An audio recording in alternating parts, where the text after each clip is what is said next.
Nē, bet apsties nemaz tik ļoti negrimst kauli, ja bišķiņ nelīt un piesalt, tad būtu pavisam labi.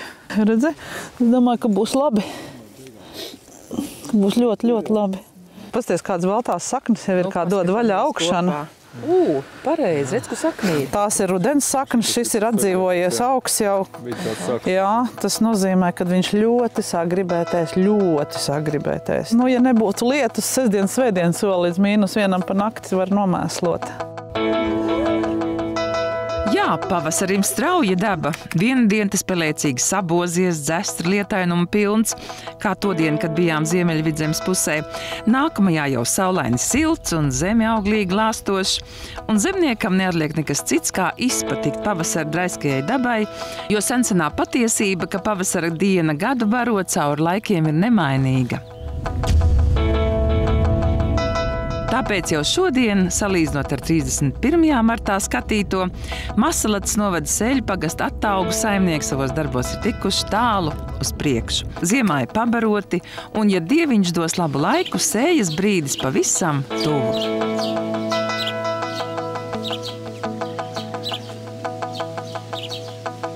Mēs gadus 3 jau neaudzējam rudzus, jo, pirmkārt, dēļ rudzu cenas, dēļ rudzu noieta, kooperatīvam nav nemaz tik viegli ar to rudzu realizāciju neiet, jo pasaulē jau to rupmaizi visur neēd.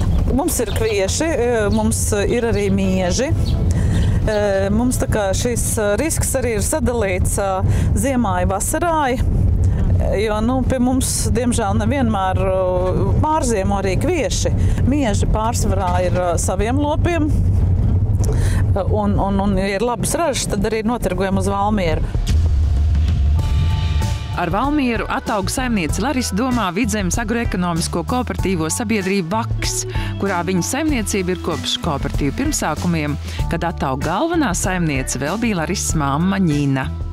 Savā laikā, kad mamma sāka strādāt saimniecībā, Induls tirgoja vienā privāta firmā ķimikālijas, mamma pie viņa mācījās, un tad viņš dibināja šo kooperatīvu, un viņš teica, Laris, nāc uz kooperatīvu. Un negāja arī Indulim viegli sākumā pārliecinot cilvēkus, jo es arī biju starp tiem nedrošajiem, kas uz to kooperatīvu nemaz tā ļoti netiecās, jā.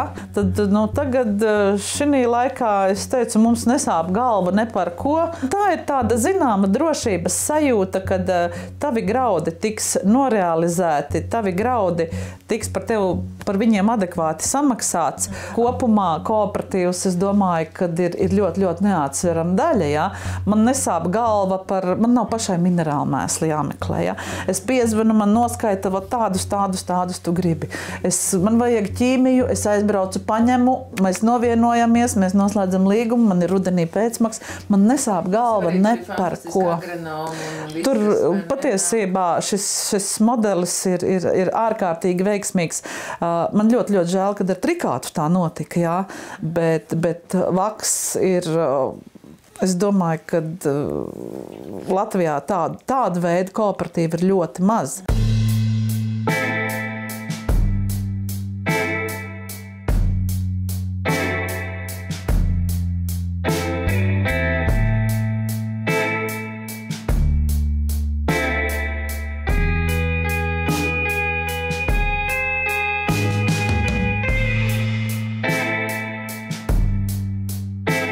Tagad varbūt mazliet par to saimniekošanas modeli. Jums tātad ir govis laucamas, jums ir graudkopības nozare, jā, tad jūs audzējat arī zālaisēklu, un tad jums vēl ir mešs. Tas dod pamatīgu stabilitāti, jā, jo mēs varam tur runāt par mūsu valsts politiku, mēs varam runāt par mūsu ierēģiem, bet es atkārtošos vēlreiz, kad mēs savu dzīvi veidojam katrs pats. Un mans dzīves moto ir, kad man jautā, kā tev iet, tad iet man tik labi, cik es pati to vēlos. Tā daudznozarība, kas mums ir saimniecībā, viņa tā kā palīdz izlīdzināt visas šīs nebūšanas. Jā. Tas kaut kā tā kā viens otru pavelk, bet es sāku smiet lēnām to, kad izskatās, kad pēdējos 2 gadus graudkopība iekabina piena lopkopībai. Jā. Protams, ja tev ir savi graudi, es nebūtu neraudu par to, kad protams, ka visiem gribās vairāk, jā, lai samaksā par to pienu, bet es dzīvoju ar to, kas man ir. Bet no nulles šobrīd ir ļoti problemātiski sākt. Es abrīnoju tos jauniešus, kas, es ļoti abrīnoju un priecājos, ka ir kādi un kas izrokās. Un jāsaka tā, jālūdz ir Dievs par to, lai viņiem nenoplūk šī deksme. Kalvī! Ienāc uzspīdini! Es nebūtu nekaunos no tā, kad man nav moderna kūts. Man ir veikti ieguldījumi, bet man nav veikti tik lieli ieguldījumi, lai es tiešām tagad ļoti, ļoti raudātu, kad man ir bankā baigais kredīts, kad man ir jāslauc, lai es tās govis tur varētu uzturēt un visu. Mūsu kredīts, diemžēl, pēdējos gados ir tāds uz netradicionālu virzienu varbūt. Mums ir pārsvarā zemes kredīti, jo mēs pērkam zemes visas pārsvarā Sēļu pagastā. Mēs esam nopirkuši šogad pie 60 hektāriem zemes. Saimniecība soli pa solim paplašinās, jo blakus ir Laris stiprais plecs dēls Kalvis. Tagad jau kopā ar savu Ilzi pavisam nesen nosvinētas kāzas, un lauki ir arī abu jauniešu pārliecinoša izvēle. Jūs jau tā no bērna kājas sapratāt, ka tas jums tīk? Sākumā jau bija tā, ka ne pārāk lielu prieku brauc uz saimniecību uz darbu, bet pēc skolas parasti mājas darbus atliku uz vakaru, bet ar laiku iepatīkās, un tad beidzot pamatskolu, tad sapratu, ka lauki būs tā vieta, kur es palikšu, un tad pēc pamatskolas devos uz Jāņmežas profesionālo vidusskolu, kur arī beidzu lauku īpašumu apsaimniekotājs. Sapratu, ka lauki būs tā vieta, kur es palikšu. Kurš tagad ir priekšnieks, vairāk jūs vai? Vēl jau tā kā mamma.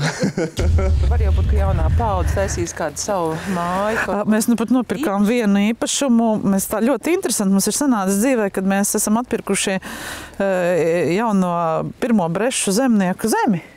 Ja? Un tur bija iesākta būvēt māju un kūts, un Ilze ar Kalbi bija skatīties. Ilze teica, ideāla vieta priekš zirga staļa.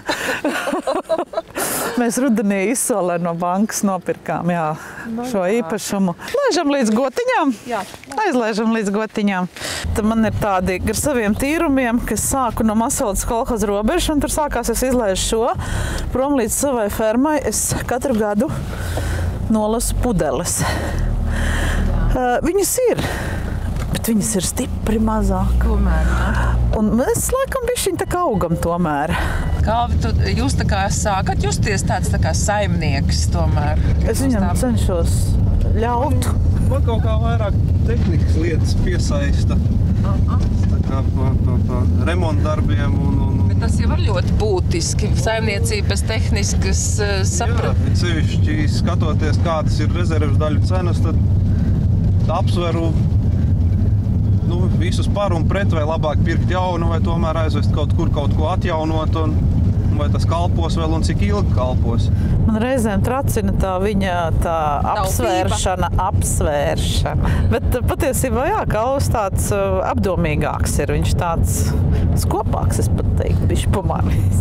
Lauksaimniecībā ir jāapzinās tas, ka kulšana ir tik un tik dienas, un tajās dienās tu nevari skatīties ne makā, ne uz laiku, ne uz ko, uz savu laiku. Tev ir jāiet un jādara, jo tu nezini, kad sāks līt, jo viens lietus tev vairs nav pārtikas kvalitātes kviešu, tad tev ir lobarība, tad tas viss mums tā kā zaudējums ir zināmā mērā. Bet, patiesībā uz saimniecības es tā klusībā beigās cerības liek uz to, kad es ieskološu Ilzi uz visām šīm, kas mācēs večus grozīt.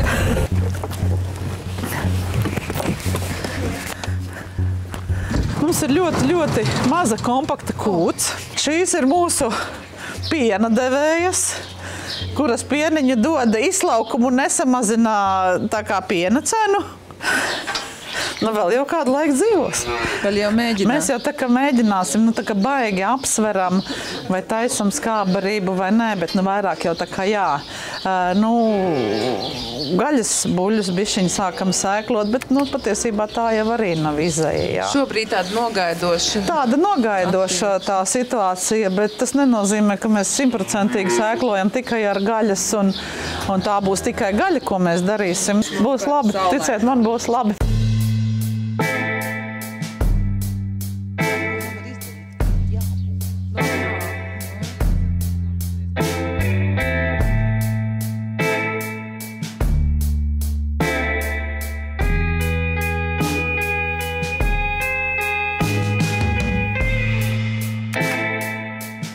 Viennozīmīgi mēs ar saviem Latgales un Vidzemes lauksaimniekiem lepojamies, kad spējam kopīgi sadarboties un darīt lielas lietas. Tas ir nodarboties ar šo graudu tirdzniecību ne tikai Latvijas mērogā, bet jau arī starptautiskā, un esam arī viens no lielākajiem graudu tirgus spēlētājiem Latvijas tirgu.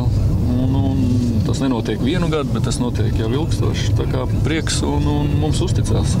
Arī man kā uzņēmuma vadītājiem ir ļoti interesanti tik pa brīdim apskatīties, kā tā veicās mūsu zemniekiem. Dosimies uz saimniecību Rūķi, Inese Alpa, kas arī jau ir ilgstošs kooperatīvu vakas biedrs. Ļoti aktīvi izmanto arī dažādas graudu tirdzniecības instrumentus, tā skaitā arī biržu. Pati tirgoja. Kooperatīvu, bet ne visi to ir gatavi, bet viņi to dara. To mēs darām caur kooperatīvu, jā, bet viņi pieņem lēmumu, un tas, principā, tā doma ir tāda, lai stabilizētu graudu cenas, jo pagājušajā gadā tas izdevās ļoti veiksmīgi. Cenas bija augstākas pavasarī, un ražas laikā viņas, protams, kā tas būtu normāli arī krītas. Tā kā ar to arī mēs varam, jā, ejam uz priekšu, kļūstam arī modernā graudu tirdzniecībā. Mazsalacas novads Kaņkalnes pagasta zemnieku saimniecībā Rūķi savulaik arī bija visai liels piena ganāmpulks, bet nu jau vairākus gadus kā te akcents tiek likts uz graudkopību. To ar tādu lepnumu var teikt, es esmu no Brežu zemniekiem, ne? Un pārdzīvojis visus laikus, krīzes un visādas maiņas un tā tālāk. Un tagad jūs saimniekojat pietiekam lielos hektāros. Nu, es uzskatu, ka tā ir tāda vidēja saimniecība tikai. No 500 hektāru. Jā, tā ir tāda.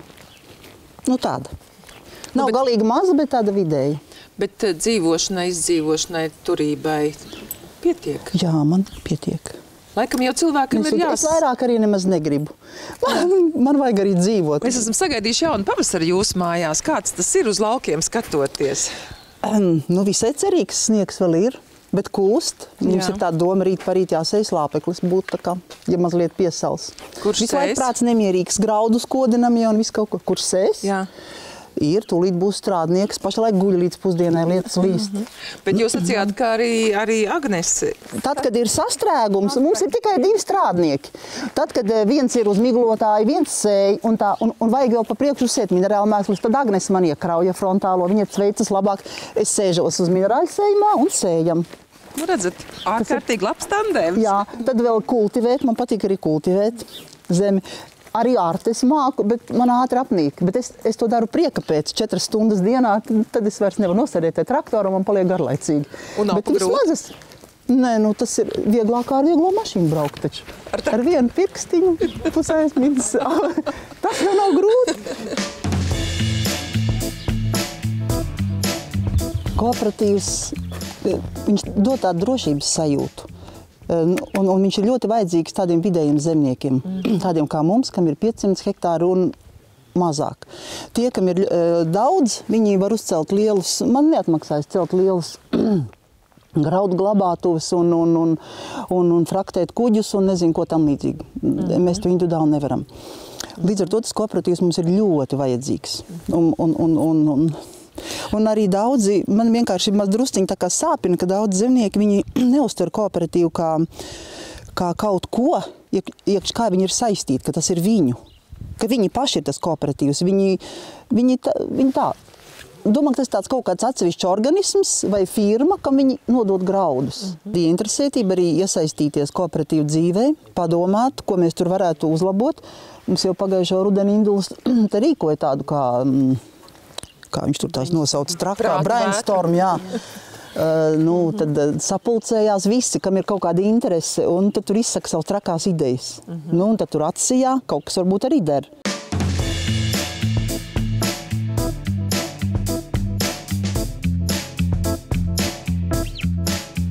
Katrs pavasars jau nāk ar cerību, un Agnesei ar šogad cerību. Man liekas, Lielgums uz ražas laiku tā kā būs grūtāk. Jā, būs. Bišķiņ pārsteidzās. Kā jūtas jaunas cilvēki laukos? Jūs piederējāt pie tiem, kas uzreiz tā kā? Man bija tā, ka es augstskolā vēl gāju Rīgā. Es domāju, uz laukiem nemūžam vairs nenākšu atpakaļ, pietiek man. Palikšu Rīgā, būšu rīdzinieci. Bankā strādāšu? Jā, kaut kā tā, bet tad es sapratu, tagad ja man būtu jābrauc uz Rīgu un tur vēl ģimeni dibināt, nē. Jūs tagad pa šeit vairāk saimniekojat? Es principā, sanāk, es strādāju pie mammas. Es braucu katru dienu uz tejieni, un pēc tam es braucu uz Rujieni pie vīru uz mājām. Tā kā šeit jums ir darba vieta? Principā, jā. Tik cik es varu, es palīdzu vīram ar projektiem, ar padomiem, jo mamma man ir, kurai liela pieredze, es varu tālāk nodot savam vīram, kurš tikai tikko ar to visu iesācis. Un priecājoties par savām trejmeitiņām Kristīni, Ievu un Agnesi, no kurām 2 saimnieko laukos, Ines nebeidz uzteikt arī savus notus. Pie 3. viņa tikus pateicoties pastrītai Agnesei. Viņi pavisam nesen apprecējās, pusputējuši saimniecību un studēja augšā. Tā kā man 3 znoti. Arī kooperatīvu biedrs. Un arī kooperatīvu biedrs. Arī visi znoti ar lauksaimniecību saistīti. Dēlu nav, bet man ir znoti, kas saistīti ar lauksaimniecību. Ka es kreņķējos pa laukiem, kas būs, kas nebūs, tad ir zvans Andrim. Un tad jūs arī paskatāties, kā ķīmija, kuram laukam vajag? Es vairāk uzticos Inesai, es tikai dodu savas konsultācijas, jo sievas mātei grūti kaut ko ieteikt. Viņai pašai savu galvu. Jā, pašai savu galvu, viņa konsultējās arī ar kooperatīvu, ar Zintu, un tad es pasaku savas domas, bet Ines izlem, ko likt. Gan jau Andris ir dabūjis dzirdēt, ne? No kādiem zemniekiem, ko tu man te ieteici un kas man te tagad notika, ne? Pārsvarā jau ir pašu kļūdas, tas, ka arī tie darbi tiek nokavēti. Un to pašu es arī Inesē visu laiku steidzinu, vai nenokavētu, jo ķīmijas ir ļoti daudz un labas, bet galvenais ir laicīgi. Tieši, kad vajag, tad arī to jādara, nevis pēc nedēļas vai 2 nedēļām. Jūs mēģināt to tirgošanas tiem graudiem tā kā pati apgūt, un tas ir tā interesanti to visu darīt. Jā, man patiesībā tas ir ļoti aizraujoši. Ziemā nekā diži nav ko darīt. Vispār zemniekiem ir 2 lietas, kam es sekoju ļoti regulāri līdz. Tās ir laika prognozes arī ziemā. Jo es visu laiku skatos mēnesi uz priekšu, vai tik neuznāks kaut kāds baigais kailsals, vai tik atkal kaut ko tur neizsaldēs. Un tad biežāk skatās cenu prognozes. Vai tik kaut ko nevar atkal apdrošināt. Varbūt var kaut ko tur nopelnīt, bet šogad ir tā, ka nekā. Piemēram, pagājušā vasara apdrošināja rapsi. Un sagaidīju, uzlec, vajag augšā. Domāju, vēl turēšu, vēl 2 dienas. Agnese teica, man liekas, kad jākāpj ārā, tev jābeidz. Es teicu, vēl 2 dienas pagaidīšu. Kā nobrauca lejā? Es labi ar sausām kājām teicu, Indulim viss. Tagad stājos ārā, bet pa nulēm paspēju tikt ārā. Es cenšos tā ar prātu.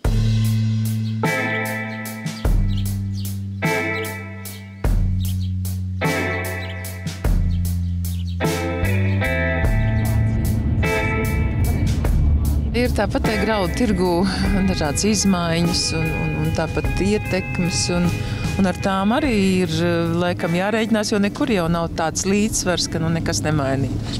Ja viss būtu ļoti jauku, un ja mēs zinātu, kas būs, tad jau būtu ļoti daudz veiksmīgu uzņēmēju, bet ir jābūt gataviem, svārstības ir, un tā kā graudi ir tāds biržas produkts, kur svārstības var notikt ļoti strauji, mums ir jābūt gatavam. Arī šobrīd graudu cena ir diezgan tāda neiepriecinoši, bet mēs skatāmies uz priekšu, un nevienu krīzi pārdzīvot jau 2000. gadu, un šīs gads arī izskatās, ka nebūs no tiem vieglākajiem, bet tāpēc arī mēs šeit esam visi, gan lauksaimnieki, gan kooperatīvs, lai šīs problēmas risinātu, un arī būs šī krīze, lai būtu pēc iespējas tāda, vieglāk pārvarama, un kopīgi turoties, tas izdarāms ir vieglāk. Tagad mēs dodamies gan izvai uz Latvijas ziemeļu tālāko punktu uz Ainašiem, uz uz saimniecību, kas ļoti veiksmīgi ir attīstījusies piena ražošanā, kas šobrīd, protams, nav tā veiksmīgākā nozara, bet paralēli ir arī graudi. Graudi tiek piegādāts kooperatīvam un, protams, liela skepsis uz pienu. Pārtraukt vai nepārtraukt. Ļoti būtiski pie nākamie mēneši.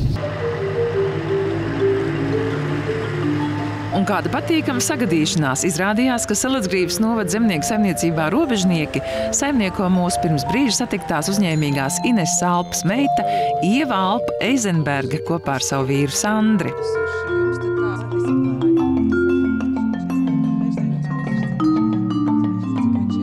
Šis pavasars viņa Robežniekos atnāca ar divējādām sajūtām. Vīrs gan saka, ka viss ir labi. Agronoms no kooperatīva mums arī ir bijis izskatīt laukus, un arī radinieks, kurš arī ir agronoms, bija Lieldienās ciemos un izskatīja laukus un arī teica, ka viss ir labi, ka mēs esam pavasari labi sagaidījuši. Nu, tagad noterapīt īstais brīdis uz sēju vīram. Jāsāk jau mēslot, jau piebarot, jau kā? Ir jau, tas ir veikts, jo tieši Lieldienās. Kā tad tas nākās teikt, kā tikko sniegi knapi nokusuši? Jums tad tās... Nē, mums ir... Šogad ļoti dīvaini te izskatījās, kad pabraucot uz Limbažu pusi jau bija tāda sajūta, ka tiešām ir ziemas, vēl sniegs vēl kaut kur, bet šitien ir tāds, ka viss bija izkalts galīgi. Pieņemam lēmumu, ka tas ir jādara. Šogad ir prieks vēl tāds, kad ir pozitīvs skats uz rapšu. Ziemas raps, kas Valmieras pusē izskatās, ka ļoti daudz jāpārsēj. Jā. Man bija tas prieks dzirdēt no Zīnes, kad ir... Agronomi jūs vakar. Jā, kad ir ļoti, ļoti labs izskatās. Bet šai gadījumā pa graudiem runājot, varam tā kā pozitīvi skatīties. Jums šī diena ir īpaši pasmaga vispār? Jā, ir principā pasmags ir katrs mēneša pēdējais datums, pēdējā gada pusotra laikā, jo tās ir tās dienas, kad mēs uzzinām, ko tad mēs nākamajā mēnesī, cik daudz par saražoto pienu saņemsim. Rapša, raušu cenas un tādas lietas nekrītās. Izēvielas cenas, lai barotu, piena cenas ar katru mēnesi iet aizvien uz leju. Kaut gan, jāsaka, mēs zinot, cik maksā vispār par pienu, šobrīd jau cik nākamēnes maksās aprīlī, mēs esam vēl ļoti labā situācijā ar 20 eiro centiem par kilogramu.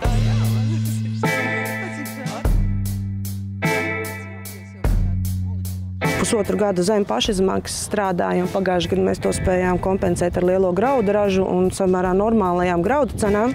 Tad šogad graudu ražas mēs jau vēl nevaram prognozēt, bet graudu cenas mēs jau spējam prognozēt, un tās ir pietiekami minimāls būs, lai tā kā pagājušajā gadā tik veiksmīgi mēs nespētu šos zaudējumus lopkopībā sekt. Jums tie zaudējumi parēķinot, piemēram? Pagājušajā gadā tie bija ap 70 000 eiro, un 60 000 mēs no graudkopības tīri ielikām piena lopkopībā. Es domāju, ka jūs esat tie cilvēki, kas rokas gar sāniem nenolaiž un meklē izēju, un noteikti ar cerību vēl gaida tomēr šo. Mēs gaidām ladu vēstuli, skatīsimies, kas tur būs. Katrā ziņā viens ir skaidrs. Mēs savus bērnus no mājām izlikt bankai neatļausim. Un tad mums jādara viss, lai to panāktu. Ar kādiem līdzekļiem, kādā veidā, protams, sēžot un rēķinot, cik es govis atdodot gaļā nokaut, cik es varu atdot bankai kredītu, rast ar saskrienācijas kaut ko tādu vispār rēķinot. Ļoti pozitīvs lēmums šobrīd ir kombinātu zemniekiem, kas vakar epopeja nobeidzās. Ir zināms, kad kooperatīva Latraps vadībā Latvijas piens tiks attīstīts un vaksa daļai. Līdz ar to es no vienas puses zaudēju kā trikātas biedra šo kombinātu, otras puses viņas iegūs kā vaksa biedras, un par to esmu ļoti priecīga un pateicīga šiem kooperatīviem. Mums arī apkārtnē ir, man liekas, 3-4 jauni vaksa biedri, arī pienkopēji, kas ir bijuši, kas tajā iesaistās un redz to nākotni kooperatīvos. Kaut arī varbūt piensaimniecībā mums tā neveicās, jo tas tirgus ir daudz svārstīgāks un daudz tāds ar kaut kādiem kārdinājumiem un sitieniem. Tad graudiem tas ir bišķiņ savādāk. Viņš tāds mierīgāks, līganāks un ar līkni uz augšu, un tas ir ļoti labi.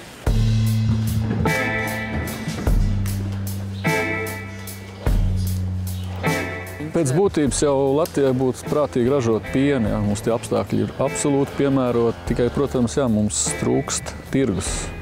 Mēs neesam gatavi savu produkciju šeit pārstrādāt un pārdot tādā formā, kā tas pieņemts. Un līdz ar to jā, daudz zemnieki ir izšķiršanās priekšā mainīties. Tas nozīmē pāriet uz graudu ražošanu. Tas mums arī radīja tādu neplānotu graudu apjomu. Zemnieki ātri skaita, ja redz, ka perspektīva nav, palielinās graudu platības, un tā kā pagājuši gadu vēl no dabas, kad vienkārši viņi padevās, mēs tikām pie liela graudu apjoma, un es domāju, ka šogad, gribot, negribot, mums jārēķinās to, ka piena ražotāji varētu zinām daļu platības atvēlēt graudu audzēšanai, un būs arī tādi, kas varētu arī pilnībā pāriet uz graudu audzēšanu. Tāpēc tos jaunos torņus atkal slēgt augšā. Tagad jau cik vietās ir, mēs pērn skatījāmies Gulbenes pusē. Jauns komplekss tika veidot šeit, Matīšos, atkal jūs torņi. Nu jā, zemnieku skaits mums nāk klāt, platības gan palielinās, gan arī tiek kvalitatīvāk kopts. Līdz ar to mums jārēķinās ar lielāku graudu apjomu. Pagājušā gada nolēmām, ka mums jāiet tuvāk ražotājam. Un līdz ar to mēs esam šeit Matīšos, kur nopirkām jau graudu elevātoru, un šobrīd tiek jau būvēti jauni graudu torņi, lai mēs varētu 15 000 tonnas mierīgi paņemt un šīs puses lauksaimnieku problēmu risināt. Lūk, tāds šogad pie zemniekiem atnācis pavasaris. Paldies, ka skatījāties! Uz tikšanos!